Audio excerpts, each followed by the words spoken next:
In the mid-18th century, the North American continent was a playing field where European nations competed. The coveted prize was dominion over the rich, vast land itself. The British colonists were, for the most part, proud of their identity as British citizens. In 1754, when war broke out with the French over land in the Ohio Valley, the colonists supported the mother country. They contributed supplies for the British Army, as well as troops of their own, like the Virginia militia, which included the young George Washington. To coordinate this effort, London officials ordered the colonies from Virginia northward to send delegates to convene in Albany, New York. Members of the Iroquois Nation were also invited to Albany, in hopes that they would support the British cause, or at least remain neutral. The plan behind the Albany Congress was to get as many colonies together as possible, to discuss ways to coordinate and pay for military defense of the colonies. And this had not been an issue before, but there'd never been the threat of a kind of a pan-Indian war on the western frontier. What actually happened is that a few colonists, and Benjamin Franklin was the primary instigator in this regard, decided that as long as some of the colonists were getting together to talk to Indians, maybe they would get together and talk to each other as well. And they would develop what became known as the Albany Plan of Union. It was an ambitious plan. Its greatest significance was that it came from the colonists. They were the ones who created this. Everybody at the Congress signed on to it, or most people did. Then they sent it off to the various colonies to be ratified, and not one colony accepted it. The Albany Congress is a foreshadowing of Congresses that will come in the next decade. It indicates that in 1754 the colonies weren't ready to surrender autonomy. They didn't see themselves as part of a large unit yet.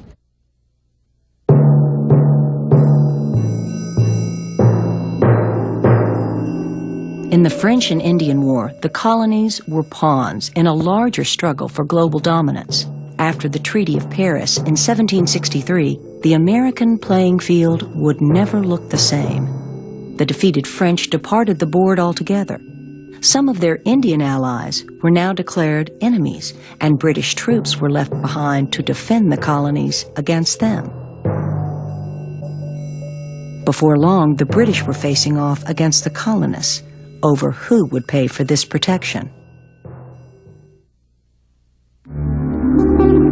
In 1763, the English proclaimed something called the Proclamation Line. What they wanted to do was keep the English colonists along the seacoast and keep the Indians to the west. And what they did was keep some English troops along the Proclamation Line to try to preserve that border. And they wanted Americans to pay for that. The problem was Americans didn't even want the soldiers there, and they did not want to pay for it with taxes enacted by Parliament. But it was, in terms of the actual money, that really wasn't the issue. The issue was more, do they have a right to tax us? Do we want these British soldiers here? We thought they were all going to go home after the war and we were going to go out west and make all this money, and all of a sudden those opportunities were closed to them and they were being taxed for the first time by Parliament.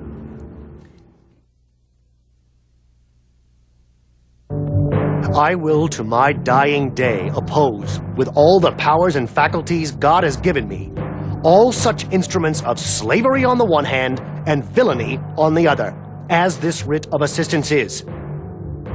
In 1760, tension between Britain and the colonies began to escalate when the British applied to renew the writs of assistance. The easiest way to describe them is to say that they were general search warrants. They were used in the colonies to board ships to find out whether the colonists were smuggling any goods into the colonies, which many times they were. This had been going on for a long, long time and nobody had ever questioned it. But in 1761, there was a big trial in Boston in which James Otis became one of the leading spokesmen for the merchants and demanded that the writs of assistance not be renewed. This wanton exercise of power, what a scene does this open? Every man, prompted by revenge, ill humor, or wantonness to inspect the inside of his neighbor's house, may get a writ of assistance. Others will ask it from self-defense. One arbitrary exertion will provoke another until society be involved in tumult and blood. The passionate lawyer's performance in Boston's Old State House drew quite a crowd. One witness at the trial, another Boston lawyer named John Adams, described Otis as a flame on fire. Otis's opening argument framed many of the fundamental philosophical arguments that would fuel the American Revolution.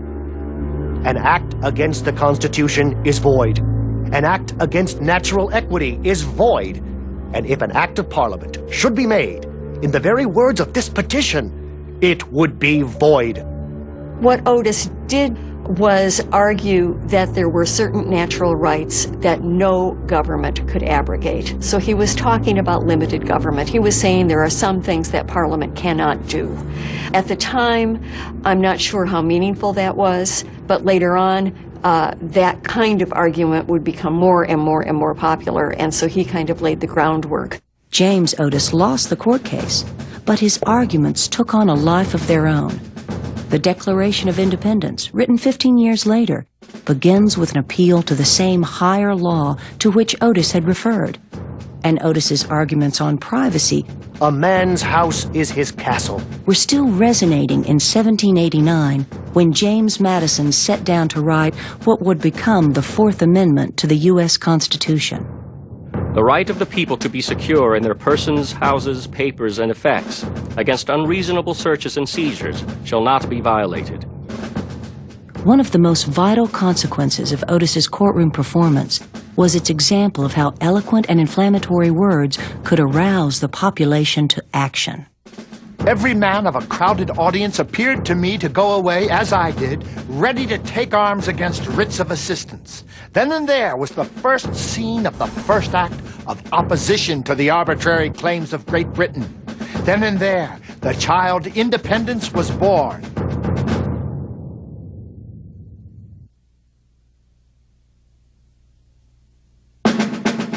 In the winter of 1765, conflict between the colonists and the mother country intensified over the Stamp Act. By imposing a tax on a wide range of colonial documents, the British Parliament hoped to raise money to help pay off the national debt. The colonists were incensed. First of all, at the level of principle, the Stamp Act did threaten to undercut the power of the colonial assemblies, and that's where the colonial elites had their power, so they felt threatened. Secondly, it was going to reach into practically everybody's pocket at one point or another, whether you're talking about a gambler going down to the tavern to buy a new deck of cards, or a couple who are going to get married, or somebody who's taking out an indenture to become a servant, or you're buying or selling land, any of that. It was going to reach into these people's lives. They wanted to pay for those soldiers out there in the proclamation line. They wanted to pay for administrative costs.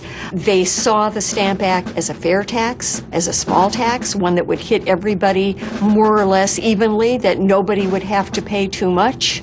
And they saw this as an excellent practical administrative expedient. I think that they were stunned. They didn't quite know what they were doing, or certainly did not know how it would be regarded in America. Mass protests against the pending Stamp Act erupted throughout the colonies. In genteel, tree-shaded Charleston, a furious mob calling themselves Sons of Liberty erected a 40-foot-high gallows.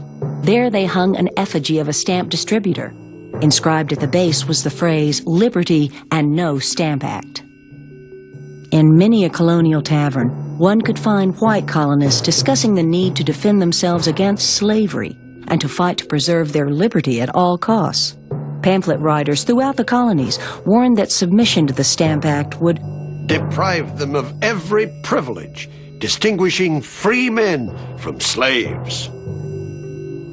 How is it that the loudest yelps for liberty come from the drivers of Negroes? Which was Samuel Johnson, of course, in London in 1776. And he meant that thing to sting, that question to sting. I think that when they start using this language in 1765, 66, they don't realize how hypocritical it actually sounds. All they mean really is that their property can be taken from them without their say-so. They don't appreciate where the language is going.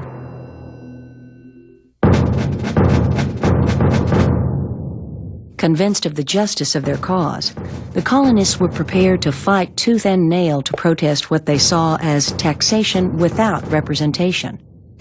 While the rabble rioted, political leaders of the colonies convened a Stamp Act Congress.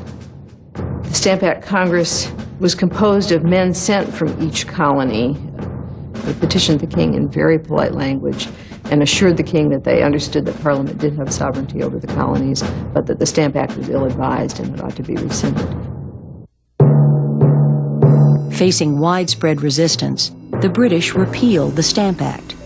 However, Parliament made a point of asserting that, in principle, Britain had every right to tax her colonists.